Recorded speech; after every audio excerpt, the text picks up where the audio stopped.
অনেকেই যৌন শক্তির সমস্যায় ভুগছেন, অর্থাৎ আপনার যৌন শক্তি অত্যন্ত কম বা যৌন উদ্দীপনা একেবারে কমে গেছে, দুর্বল হয়ে গেছেন।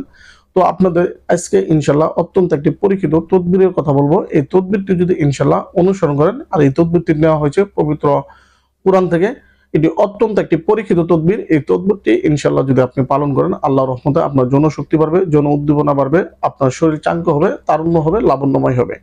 এই আমলটি করার জন্য আপনাকে যেটা করতে হবে, প্রথমে আপনি 3 বার দরুদ শরীফ পাঠ করে নেবেন।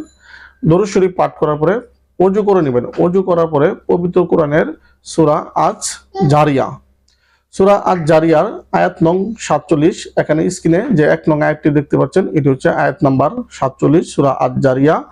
এবং 2 নম্বর যে আয়াতটি দেখতে পাচ্ছেন, এটি হচ্ছে পবিত্র কোরআনের সূরা আজ জারিয়ার আয়াত নাম্বার 48।